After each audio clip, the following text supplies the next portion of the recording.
प्यारे छात्रों, आज हम सभी कक्षा 10वीं के हिंदी के प्रथम कविता गुरु नानक साहब द्वारा रचित राम नाम बिनु बिरथे जग जन्मा और जो नर दुख में दुख नहीं माने को देखेंगे। तो सबसे पहले हम लोग गुरु नानक साहब के बारे में थोड़ा सा पढ़ते हैं। गुरु नानक साहब कौन थे, आइए पहले हम लोग इसे जानते हैं। गुरु नानक साहब का जन्म 1469 ईस्वी में तलवंडी ग्राम जिला लाहौर में हुआ था, जो वर्तमान समय में पाकिस्तान में पड़ता है। तलवंडी गांव का नाम था, जिला लाहौर, और उस समय पंजाब अखंड था, यानी कि एकजुट था। अब पंजाब का भारत का जब विभाजन हुआ तो वह पार्ट में चला गया, पाकिस्तान में चला गया। इनका जन्म स्थान नानकाना साहब कहलाता है। आपसे प्रश्न कई बार पूछ चुका है मैट्रिक में कि गुरु नानक साहब के जन्म स्थान को किस नाम से जाना जाता है? नानकाना साहब, जो पाकिस्तान में है। इनके पिता का नाम कालू चंद खत्री था। इस सब टाइप से भी क्वेश्चन उठाता है, इसलिए इसे बताना जरूरी है कि उनके और उनके जीवन से संबंधित बहुत सारी जानकारियाँ दी जाती हैं। उनके पिता का नाम कालू चंद खत्री था और माँ का नाम तृप्ता और पत्नी का नाम सुलक्षणी था। ये हमेशा याद रखना है। पिता का नाम कालू चंद खत्री, माँ का नाम तृप्ता और पत्नी का नाम सुलक्षणी था। इनके पिता ने इन्हें व्यवसाय में लगाने का बहुत प्रयास किया, किंतु इनका मन व्यवसाय की ओर न लग करके भक्ति की ओर ज़्यादा भक्तिनोमुख रहता था, यानी भक्ति की ओर अधिक झुकाव रहता था। इन्होंने हिंदू मुस्लिम दोनों की समान धार्मिक उपासना पर बल दिया। इनका मानना था कि हिंदू धर्म की जो पूजा की पद्धति है या मुस्लिम धर्म की पूजा की पद्धति है, दोनों अपने अपनी जगह पर श्रेष्ठ है। ईश्वर एक है, उससे मानने के लिए हम कई नामों से संबोधित करते हैं।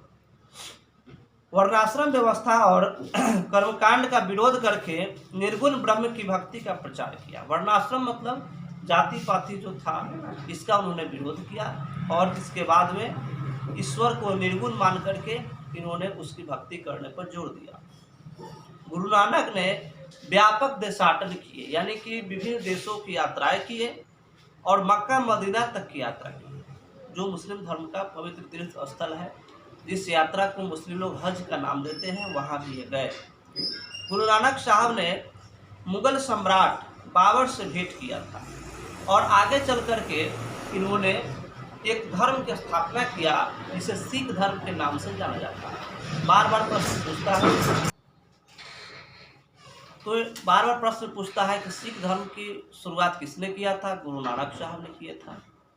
सिख धर्म के प्रवर्तक गुरु नानक साहब की मुलाकात किस मुगल बादशाह से हुई थी? तो बाबर से हुई थी। ये सभी बात हमें याद रखना है। इनकी जो कविताएं हैं, जो इनकी जो लिखी हुई जो भी रचनाएं हैं, वह हिंदी में ब्रजभाषा और खड़ी बोली दोनों का मेल है। हिंदी के कई रूप होते हैं, उसमें एक ब्रजभाषा भी है, एक खड़ी बोली भी है, तो इसका मिश्रित रूप इनके कविताओं में देखने को मिलता है। इनके भक्ति और विनय के पद बहुत ही मार्मिक है। मार्मिक का मतलब होता है कि उसका रहस्य बहुत है, उसका भेद छुपा हुआ रहता है उसमें। इनके दोहों में जीवन के उसी प्रकार से अनुभव गुथे हैं जैसे कबीर साहब के रचनाओं में, यानी कि लाइफ के एक्सपीरियंस के रूप में इन्होंने उसमें रखने का प्रयास किया है। कबीर की रचनाओं में उल्टवासी शैली अपनाई गई है, जो कि गुरु नानक साहब उल्टवासी शैली को नहीं अपनाते। इनके उपदेशों के अंतर्गत गुरु की महत्ता, यानी गुरु का महत्व क्या है, संसार की क्षण भंगुरता, यानी संसार जो है वह कैसे नश्वर है, कैसे उसमें क्षण क्षण परिवर्तन होता है, ब्रह्म की सर्वशक्तिमता, यानी ईश्वर कैसे सर्वशक्तिमान है, नाम जप की महिमा, यानी कि ईश्वर के गुणगान करने से क्या हमें उसका महिमा प्राप्त होता है, ईश्वर की सर्वव्यापकता, हरि व्यापक सर्वत्र समाना, यानी ईश्वर सभी जगहों पे कैसे व्याप्त है। इन सभी बातों की जानकारी मिलती है।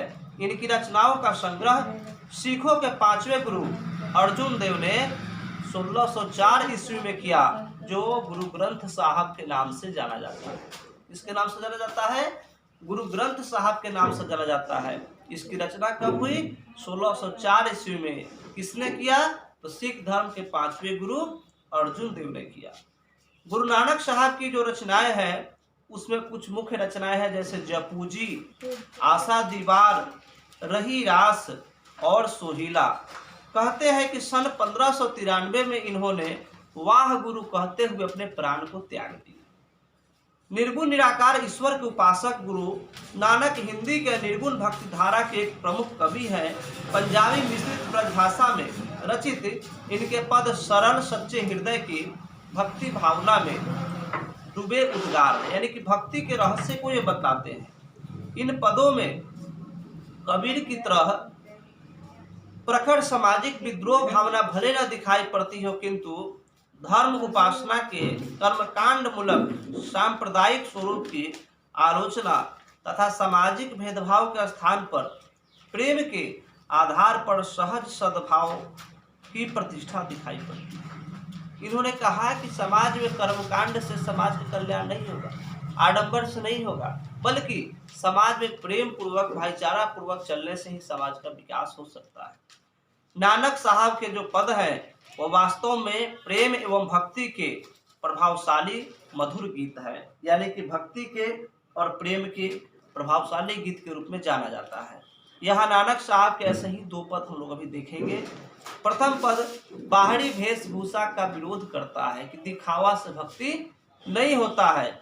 वेशभूषा पूजा पाठ और कर्मकांड के स्थान पर सच्चे हृदय से राम नाम के कीर्तन पर बल देता है, यानी कि ईश्वर की भक्ति पर बल देता है, क्योंकि नाम कीर्तन ही सच्ची अस्थायी शांति देकर व्यक्ति को दुखमय जीवन से पार पहुंचाता है। दूसरे पद में सुख दुख में एक समान उदासीन रहते हुए मानसिक दुर्गुण से ऊपर उठ करके अंतःकरण के निर्मलता, यानी कि हम लोग रामायण में पढ़ते हैं निर्मल मन जन सोम ही पावा, यानी हमारा मन कैसे निर्मल हो, मन कैसे पवित्र हो, इसकी व्याख्या करते हैं, इस पर जोर देते हैं और संत कवि गुरु की कृपा प्राप्त करके इस पद में गोविंद से यानी ईश्वर से एकाकार होने की प्रेरणा देते हैं।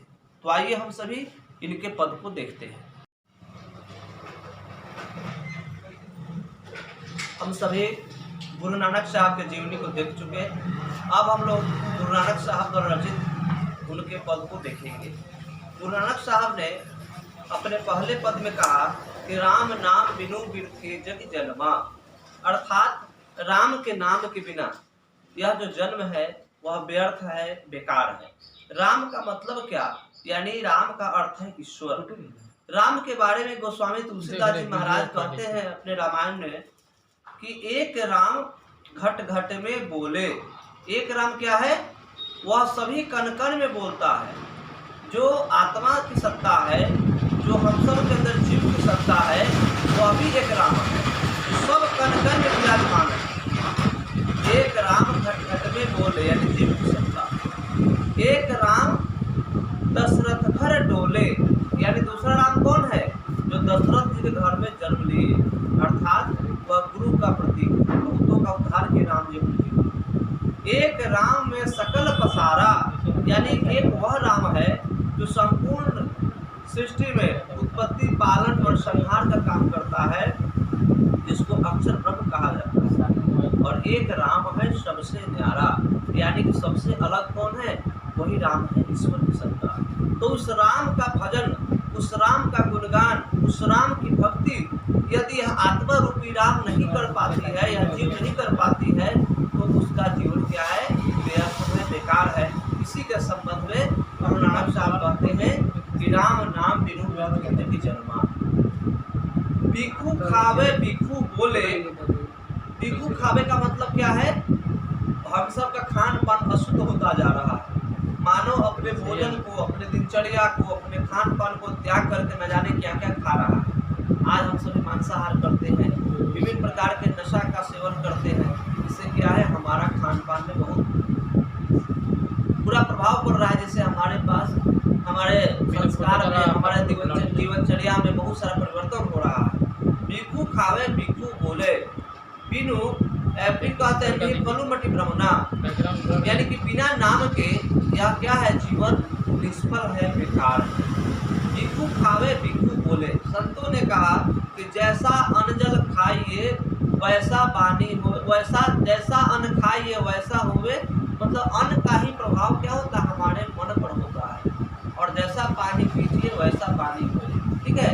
यानी कि अन्न का सूक्ष्म रूप हमारा मन है, और मन क्या करता है, हमारे हमारे सभी कामों को कराता है। मन कर रहा है हम सब पढ़ रहे हैं, मन नहीं करेगा पढ़ाई छोड़ देंगे, मन करेगा संगीत सुनेंगे, मन करेगा मंदिर में पूजा करने जाएंगे, मन करेगा किसी संतों की कथा सुनेंगे, मन करेगा तो ऑर्केस्ट्रा देखने चले जाएंगे, मन करेगा किसी से प्रेम पूर्वक बात करेंगे, मन करेगा किसी से झगड़ा कर लेंगे, किसी से मारपीट कर लेंगे, किसी से कोई उलझन में पड़ जाएंगे, कहीं पर मन करेगा तो कहीं पर कॉम्प्रोमाइज करके किसी का दो बात बर्दाश्त कर लेंगे। सारा काम आदमी किसके द्वारा करता है? मन के द्वारा करता है। इसलिए संतों ने कहा कि मना मनुष्य नाम कारण बंधन मोक्ष योग, यानी कि मन क्या है? मनुष्य के बंधन और मुक्ति का कारण है। ठीक है, सभी हमारे शिक्षक कहते हैं कि मन लगा कर पढ़ो, सभी हमारे अभिभावक, हमारे गार्जियन, माता पिता कहते हैं कि तुम मन लगा कर पढ़ो, तुम्हारा मन नहीं लग रहा है। लेकिन वो मन की शुद्धता कहाँ है? इसके बारे में नानक साहब ने कहा कि भिक्षु खावे भिक्षु बोले, यानी कि खान पान गलत होने के कारण हमारा मन, हमारा वचन, हमारा कर्म स्वभाव से प्रभावित हो गया है। नाम उसमें कहते हैं बिनु नामे निर्फलु मति ब्रह्मणा, बिना नाम के भजन का यह जीवन व्यर्थ है। पुस्तक पाठ व्याकरण बखाने, कोई किताब पढ़े हुए है, कोई किसी ग्रंथों को पढ़े हुए है, उसको पढ़ करके उसकी व्याख्या करता है और उसी के आधार से वह समझता है कि मैं बहुत विद्वान हूँ, मैं बहुत ज्ञानी हूँ। संध्या कर्म निकाल करे, संधि विच्छेद करेगा, कुछ समास विग्रह करेगा, ठीक है, और उसके आधार से अलग अलग अर्थ निकालते हैं और अर्थ निकाल करके सब अपने अपने विद्वता का प्रदर्शन करते हैं। बिनु गुरु शब्द मुक्ति कहाँ प्राणी, नानक साहब कहते हैं कि गुरु के शब्द के बिना, अगर आपको गुरु का शब्द नहीं मिला तो आपको मुक्ति नहीं मिल सकता। बिनु गुरु शब्द मुक्ति कहाँ प्राणी, राम नाम बिनु अर्थ जीवन। यह जो मानव का जीवन है यह देवताओं से दुर्लभ है। रामचरितमानस में कहा गया, बड़े भाग्य मानुषन पावा, सुर दुर्लभ सद ग्रंथ ही गावा, साधन धाम मोक्ष कर द्वारा, पाई न जही बड़े लोग सवारा। यानी कि 84 लाख योनियों में जितने प्राणी हैं सबसे श्रेष्ठ योनि, सबसे महान योनि इस मानव का योनि कहा गया, मानव का शरीर कहा गया। इसलिए तो इसका उद्देश्य है ईश्वर की प्राप्ति करना, और उस ईश्वर की प्राप्ति होगा कैसे? वही गुरु का होना जरूरी है। जो गुरु आत्मा को उस परमात्मा से मिला देते रहे। वही बात नानक साहब कहते हैं कि बिनु गुरु शब्द मुक्ति कहाँ प्राप्ति, यह जो जन्म मरण का फेरा है इससे छुटकारा कहाँ है? यही कारण है कि हम सब के आराध्य भगवान श्री राम वो भी गुरु विश्वामित्र जी के शरण में जाकर के आध्यात्मिक ज्ञान को प्राप्त किए। भगवान श्री कृष्ण संदीपनी ऋषि के शरण में जाकर ज्ञान को प्राप्त किए। इस तरह से उपनिषद में, वेद में हम सब देखते हैं कि लंबी गुरु शिष्य परंपरा मिलती है। जो भी इस भवसागर से पार पाए हैं वह किसी न किसी गुरु के शरण में गए, तो गुरु का बहुत महान है।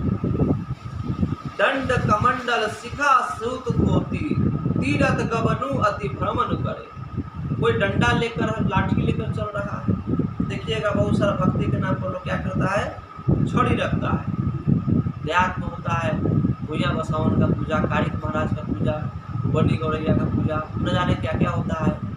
उसमें देखते हैं कि लाठी रखता है, कहीं वो डंडा रखता है और उसको लेकर के कूदता है, कूद फान करेगा, किसी को आशीर्वाद देगा तो भी लाठी से मारेगा। तो यह भक्ति का स्वरूप नहीं है, भक्ति के नाम पर आडंबर है, ऐसा नानक साहब कहते हैं। दंड कमंडल, कोई कमंडल लिए हुए है, कोई दंड कमंडल सूत धोती तीरथ गबनु अति भ्रमण करे। खूब मोटा कोर वाला धोती पहनेगा, कोई बड़ा बड़ा टिकी रखेगा, खूब मोटा जनेऊ पहनेगा। इस तरह से पहाड़ी वेशभूषा में सभी फंसे हुए। एक संत को एक बार देखे कि चल रहे थे, उनके पीछे पीछे शिष्य लोग था, 14-15 फीट का उनका जटा था, 4 को 5 शिष्य पकड़े हुए खाए। उससे क्या होगा? उससे नहीं होगा। फिर कहते हैं राम नाम बिनु शांति न आवे, जब भी हरि हरि नाम सु पार पड़े। उस राम के नाम के बिना शांति किसी को मिलने वाला नहीं है, और जब जब करके भगवान का नाम लेकर के ही ठीक है। जटा मुकुट तन भस्म लगाई, बसन छोड़ी तन नगन भया। कोई आदमी बड़ा बड़ा जटा बढ़ाए हुए है, कोई मुकुट पहने हुए है, कोई शरीर में जाकर के शमशान घाट में लेकर भस्म को लगाए हुए हैं, पूरा राख लेकर के। और वही सब को देखिएगा, कोई व्यक्ति कहीं पर खीर भोजन करेगा, देवी स्थान में फांसी चढ़ाएगा, वहाँ पर अपना रंग बिरंग के भक्ति का प्रदर्शन करता है। तो ये सब जो रूप है भक्ति के नाम पर, ये बाहरी चीज है, बाहरी बात। बसन छोड़ी, बसन मतलब कपड़ा। कुछ ऐसे भी संत हैं जैसे नागा संत लोग होते हैं, जैन धर्म के दिगंबर संप्रदाय के लोग होते हैं, वे लोग वस्त्र नहीं पहनते हैं। बसन छोड़ी तन नग्न भया, यानी कि बिल्कुल नंगा अवस्था में रहते हैं। जे तेजिया जल थल महियल जत्र तत्र तू स्वर्ग जिया। जिधर देखिएगा, जहाँ देखिएगा, धरती में देखिए, पानी में देखिए, जंगल में देखिए, सब जगह चीज कुछ और है, उसको प्राप्ति करने में क्या क्या लोग कर रहे हैं। गुरु प्रसाद ही राखिलो जन को, लेकिन जिसने गुरु का प्रसाद रखा, गुरु के बताए रास्ते पर चला, हरिरस नानक झोली दिया।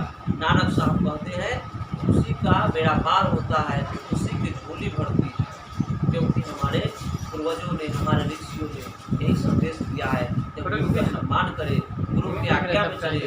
और गुरु भी कई प्रकार के, गुरु है लौकिक गुरु, हमारे माता पिता, हमारे अभिभावक, हमारे क्लास के शिक्षक, जो हमारे सांसारिक व्यवहार के ज्ञान देते हैं, वे गुरु क्या हुए? लौकिक गुरु। दूसरा होते हैं वैदिक गुरु, जो हमें वेद की शिक्षा, धर्म की शिक्षा, इस सभी चीज़ों की शिक्षा देते हैं। पशु बलि नहीं करना चाहिए, शाकाहारी जीवन जीना चाहिए, नशापान नहीं करना चाहिए, ठीक है। इस तरह की भक्ति के नाम पर जो शिक्षा देते हैं उसे बोलते हैं वैदिक गुरु। और तीसरे गुरु जो पारलौकिक होते हैं, वैसे गुरु को ही कहा जाता है अजगुरु, यानी सदगुरु के नाम से जाना जाता है।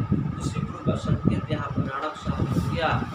इसलिए संतों ने कहा कि गुरु समान नहीं जग में कोई, ब्रह्मा विष्णु महेश न होई, राम कृष्ण यही पद देवे।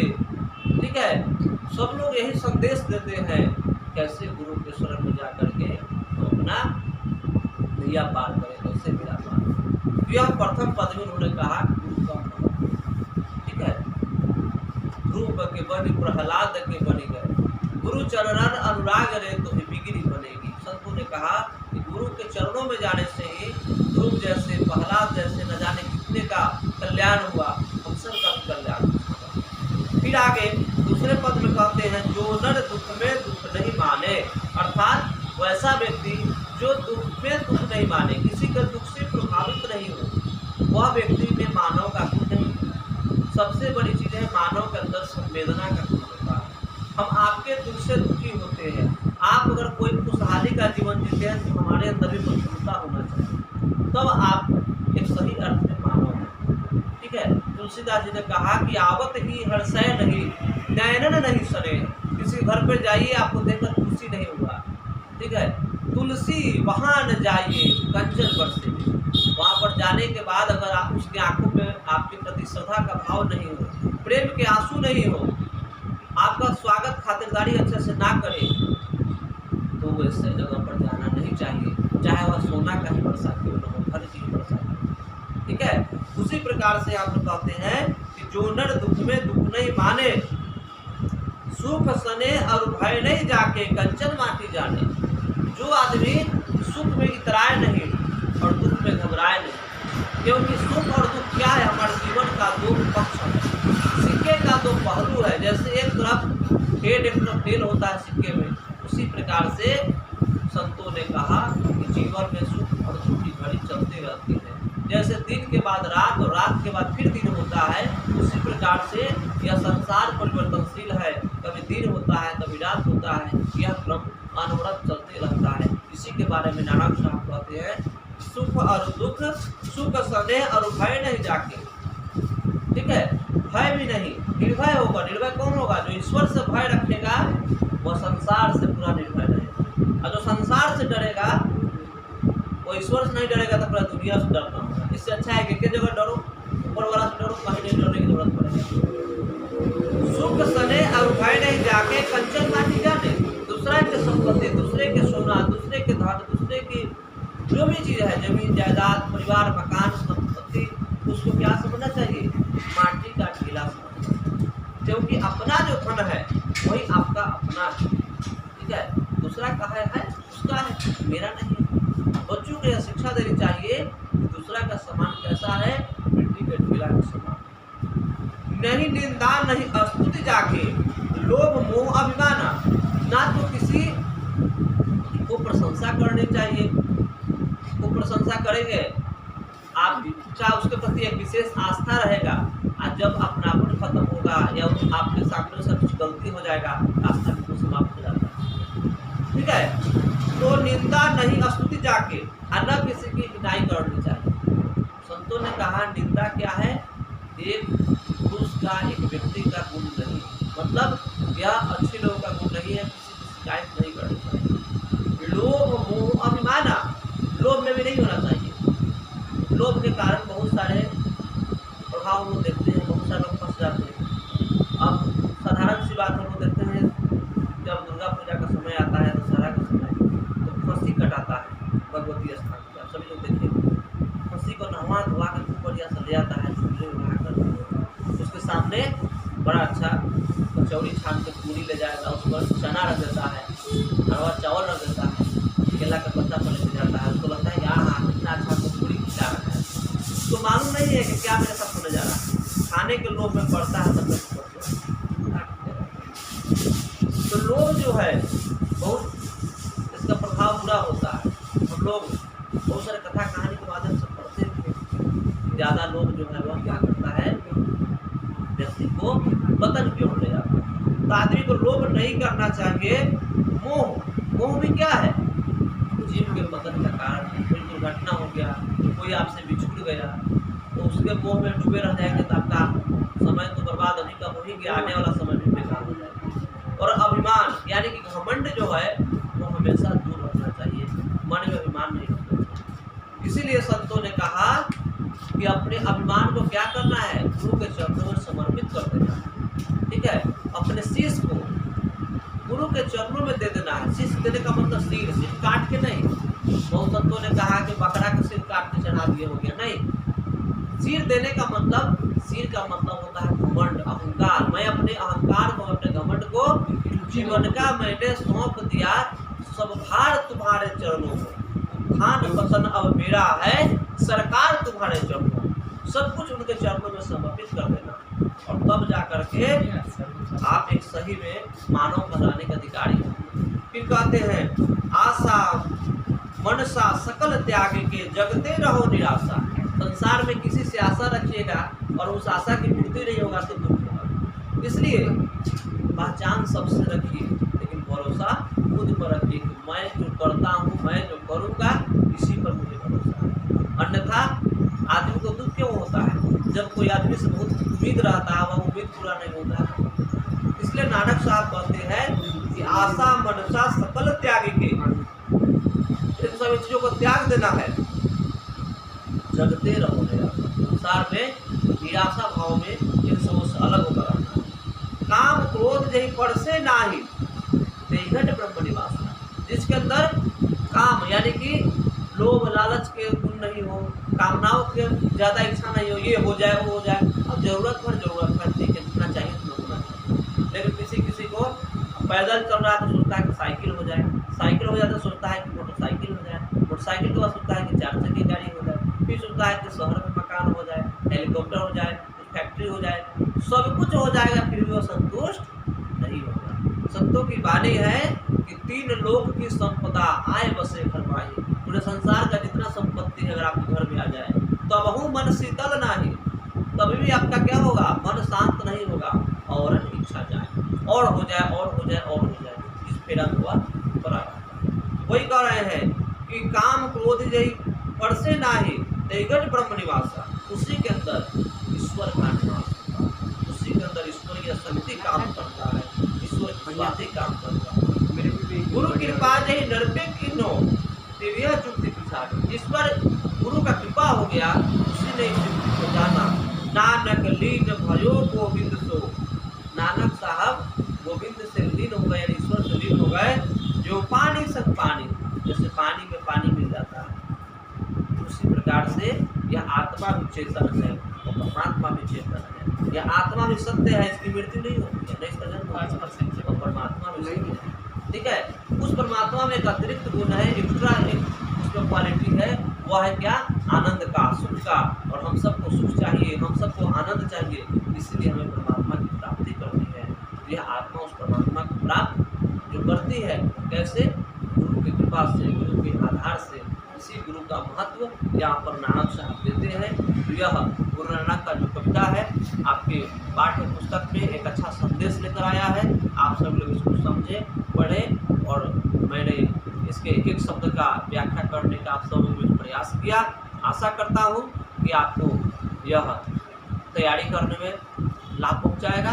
फिर हमारे अन्य दूसरे कविता, दूसरे कहानी और सभी विषयों के उत्तम तैयारी के लिए, अपने कक्षा की तैयारी के लिए, अपने बोर्ड एग्जाम्स की तैयारी के लिए आप हमारे चैनल को सब्सक्राइब करें और इसी तरह की वीडियो को आप देखें और घर बैठे कहीं भी किसी भी समय में आप अपना तैयारी को जारी रखें।